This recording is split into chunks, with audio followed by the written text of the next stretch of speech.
So hello everyone and welcome back to the Deercast. You're joining Tom and I in the little period between Christmas and New Year. We thought it's a nice afternoon.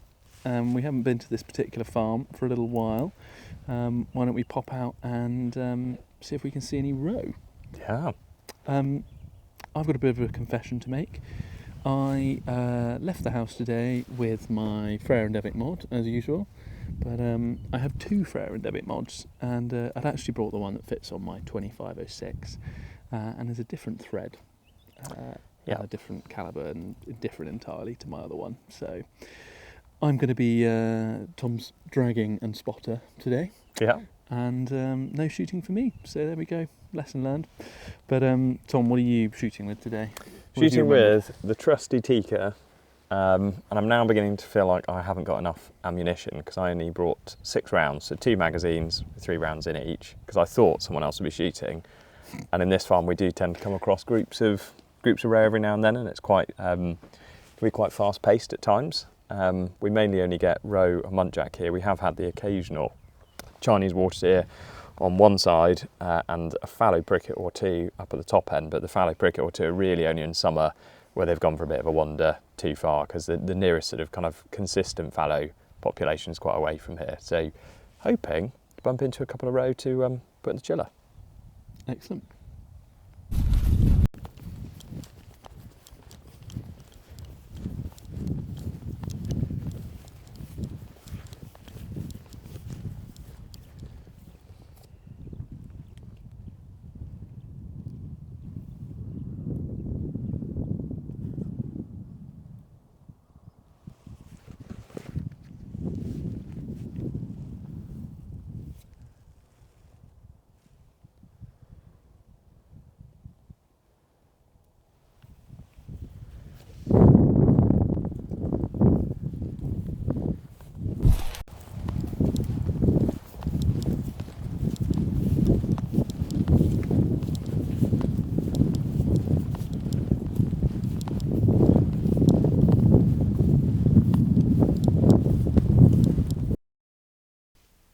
So as we said in the introduction, at the beginning of the stalk we were walking with the wind in the wrong direction, as in it was blowing from behind us directly towards the wood we were heading to. So in this instance it's blowing straight into that little copse you can see right in front of me, unfortunately, because we just needed to get round the other side of the wood in order for the wind to be in the right direction. And sadly there was a group of roe in this wood that smelt us straight away.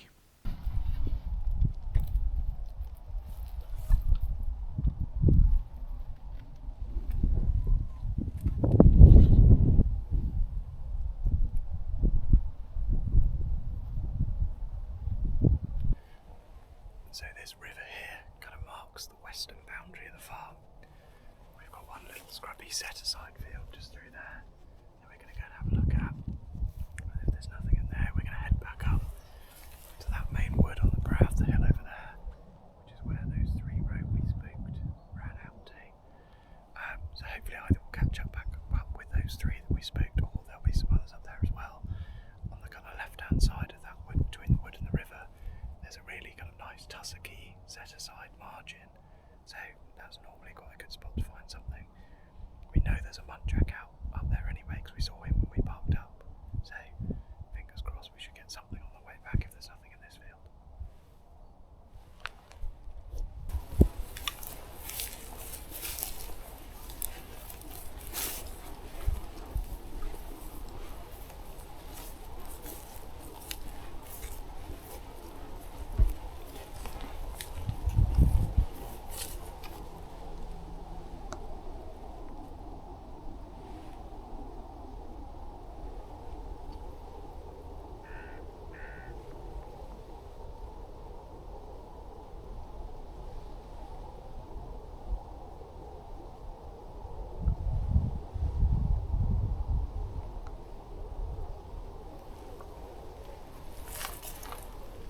Everywhere, and in typical fashion, there's roe out on the farm, the other side of the river, which we can't shoot on, and so far nothing on the side that we're on.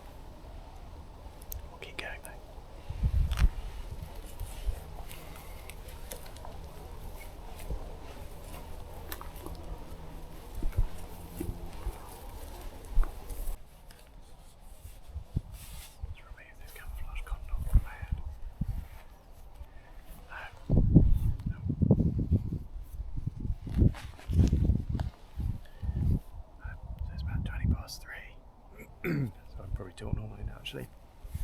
3.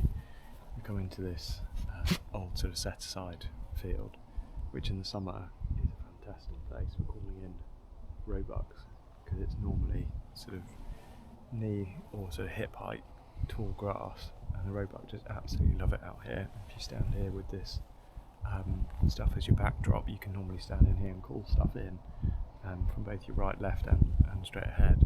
Sadly, it doesn't look like there's anything out here today. There's a couple literally just in that next field over there.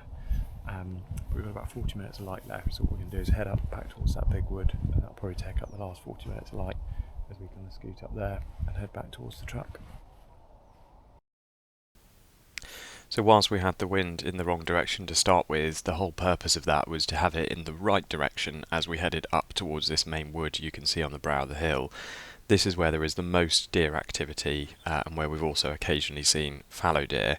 And so what we wanted to do was approach this wood with the wind blowing directly into our faces, which it now was, in the hope that if there were any deer out, we faced the best chance of being able to take one.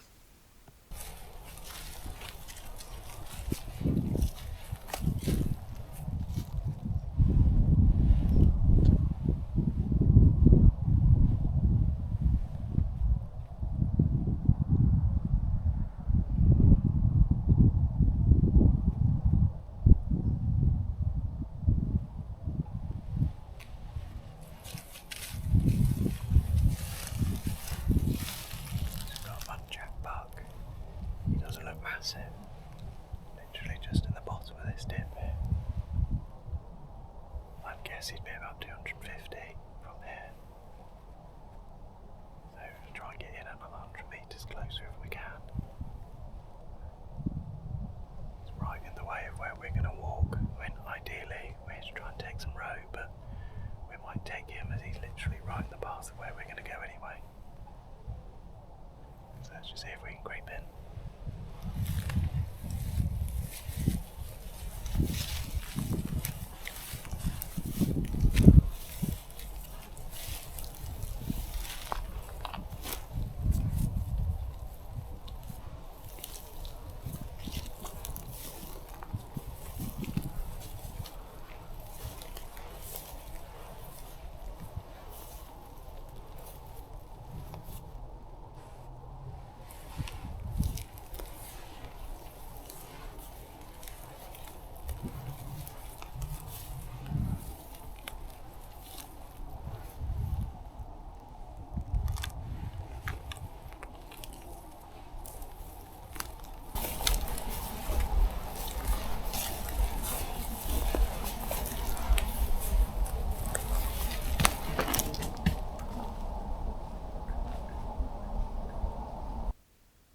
And that noise you just heard was us spooking the Muntjac, sadly, who had made it back into this little bit of scrub to our left and clearly heard us on our way in.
So, the little Muntjac buck we saw crept back into this hedge line and basically walked straight towards us, which is a good indication of the fact we've got good wind in our favour, but it meant that as he was going through the brambly stuff towards us, even with the thermal I couldn't see him, I thought he was still out here. And we bumped him, so he's run back off this way. So we're not having the best luck today, but we're going to keep trying.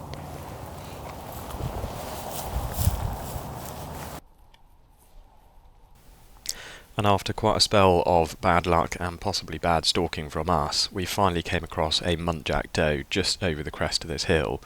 Where it was just the other side of the hill in a kind of downward slope, so we managed to crouch down low enough so that we were below the crest of the hill in order to set the sticks up without it being able to see us, and then creep back over the crest of the hill to shoot down towards it ahead of us.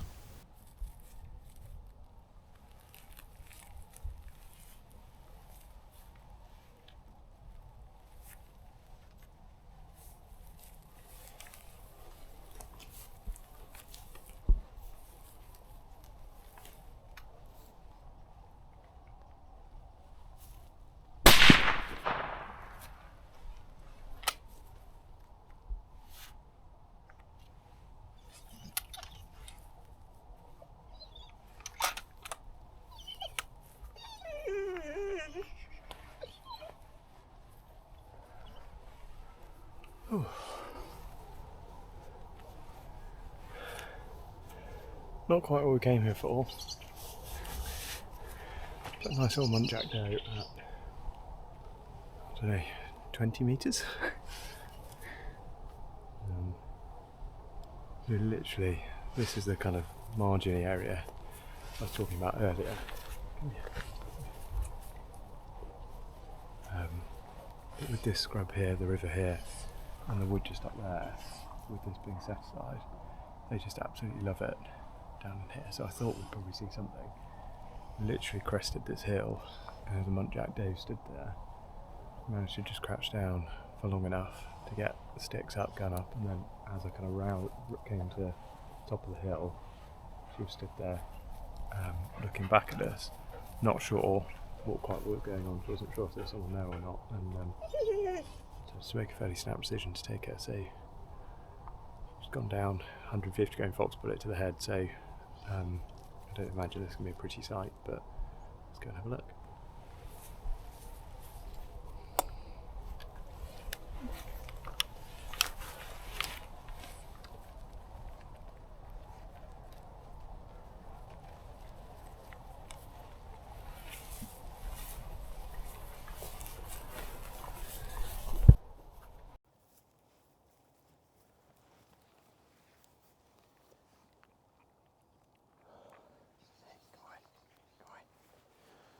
So we have our muntjac doe. Come here. Sit down. Sit down. Stay there. Sit down. Stay there.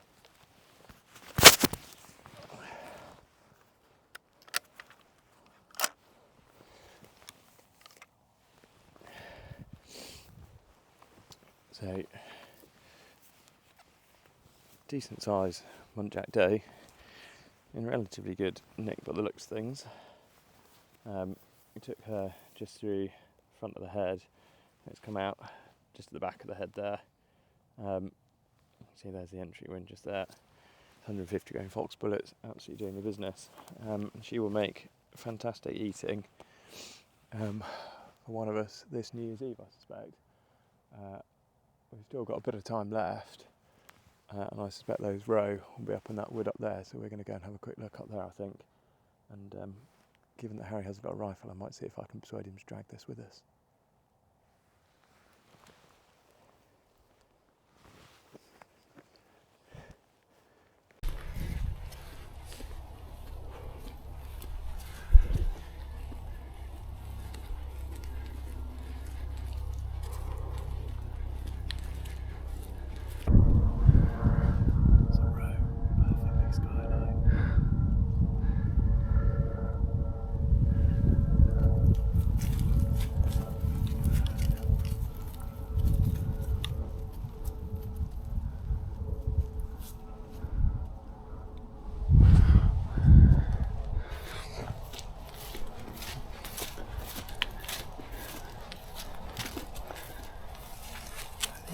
having the world's most unlucky stalk.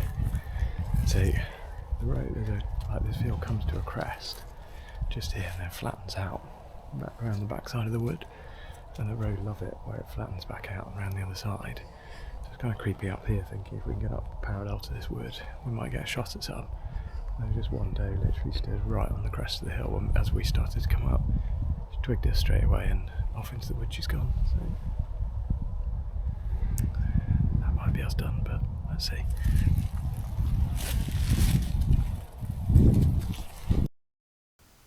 So even though we'd bumped 2 roe right on the skyline, there were still 2 more that we noticed further out ahead as part of a separate group, which they were skyline themselves, so we weren't sure we'd necessarily get a shot at them, but we thought if we crept along this wood, there was a good chance if they started to feed back towards the wood, then we might get a safe shot. So we stealthily tried to creep into position, which took us a fairly long time.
So once we reached these coniferous trees on our right hand side, we thought we had a pretty good background to rise up against and stand against so that we weren't silhouetted. So that's what we did in the hope that we might have a safe shot at the roe, but it proved they were still completely skylined and had no intention of walking back towards the wood anytime soon.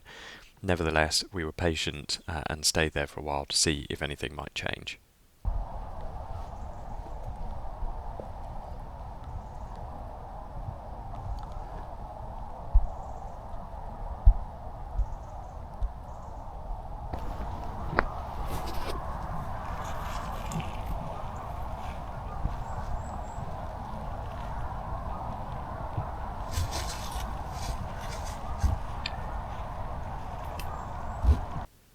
So after a lot of time exactly on the skyline, one of the rows started to move back towards the wood. So the game was on to see whether she would get herself into a position where we could take a safe shot.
And just like that, the doe twigs that something's up, and off she goes to the other side of the wood.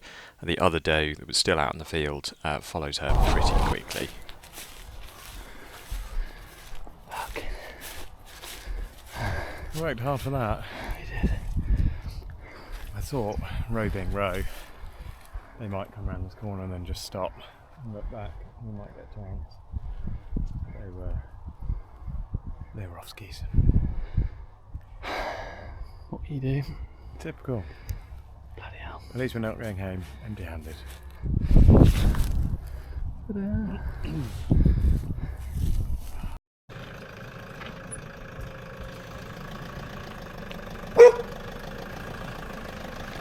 the mighty 3-litre Hilux professional Gralloching outfit being deployed.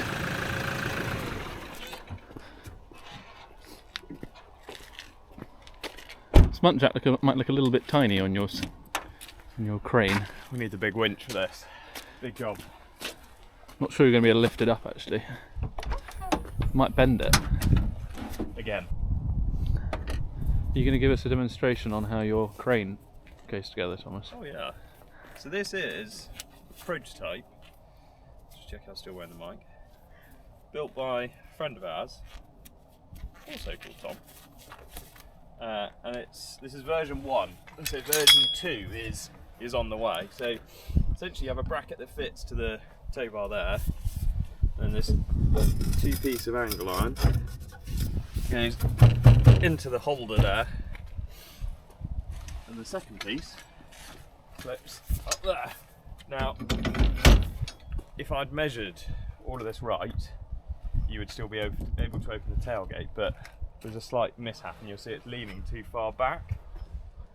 It's a bit on the wonk, whereas if that was angled slightly further down, this would be about here, and you'd be able to open the tailgate, which would be ideal because then you can load carcasses in and out once you've suspended them up. Do you want me to just sit on it for you, Tom? What's that? Bend it back a bit. You can try. So this cable comes down here. Put it all the way down because this is going to be a heavy old deer. And locks in place there. This is one of my gambrels. I need to change the gambrel I'm using for this because I think it's a Donington Deer Services collapsible gambrel, and the idea of a collapsible gambrel is brilliant, apart from the fact that it's an item you never actually want to collapse. In theory, as in, I think the idea is you could put it in a pocket, but realistically, you're never going to put that in your pocket. I thought it was a good idea at the time, but once you've got a deer on there, sometimes it'll slip and it'll collapse, and you'll have a 30-kilo fallow falling to the ground, which is not fun. That sits like that. I get the knife.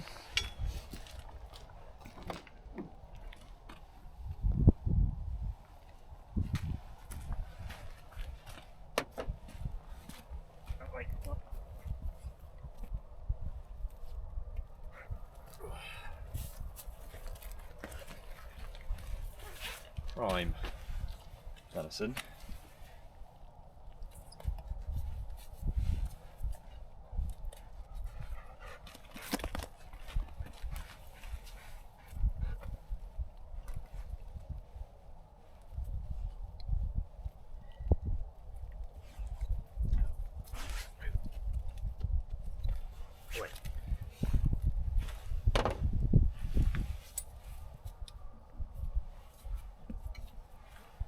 Idea of it now.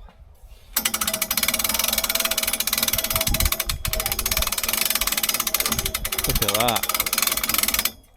So that's what sometimes happens with the gambrel, which is really, really unhelpful.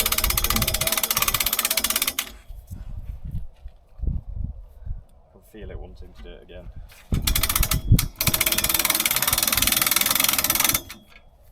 There you go, your animal now nicely suspended out of the dirt.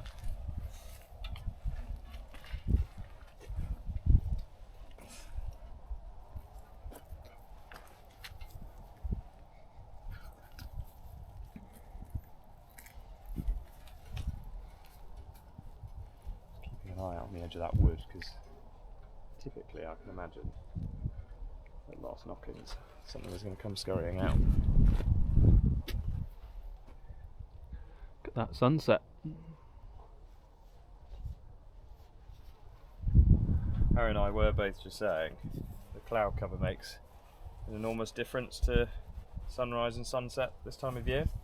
Because I was out, well, it would have been last week, and sort of by 4 o'clock it was pitch black. You couldn't see anything, but we're now what, 20 past 4?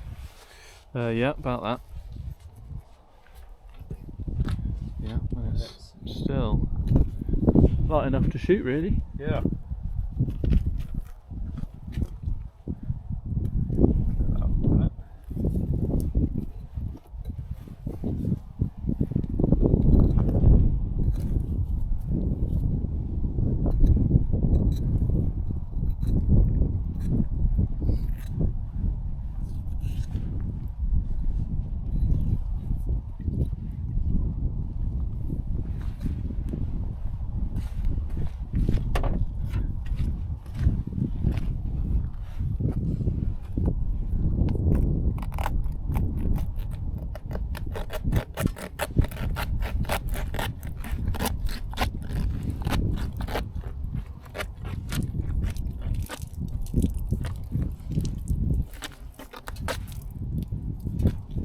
should give a shout out to Bushware, whose chest saws these are. And I think, despite the fact they're probably the cheapest chest saws I've used, I think they might also be the best because they've got really, really fine teeth. And it just means they can cut through the ribcage really easily. They are brilliant, and I think they are about 15 quid. And they are just indestructible. Yeah. It seems. I'm a big fan as well.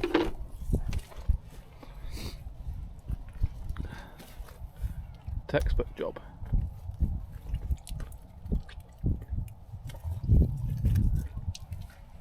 Yeah.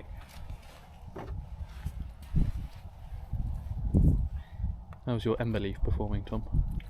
It's good. It does need a little bit of a sharpen. Do you hone it every morning when you wake up? I wish I had that sort of time. It gets a stropping every now and then. Oh. It's probably a bit stroppy that it hasn't had a strop. Ah, I see. Very good. So there we are, everyone. Sadly, not an awful lot of luck, but we had a nice little walk round, didn't we? We found a little muntjac. Little leg stretch. We had a bit of excitement. The row just weren't really playing ball with us tonight, which, you know, is fair enough. I think a mixture of bad luck, because we came across a group that were right on the skyline, and then the first group that we bumped just because we were probably a bit too noisy as we were getting into them and didn't have quite the right wind. So there you go. It's one of those things, but at least we're not heading home empty-handed. Exactly. Well, thanks very much for joining us, everyone. Please like, comment, subscribe, and we'll catch you on the next one.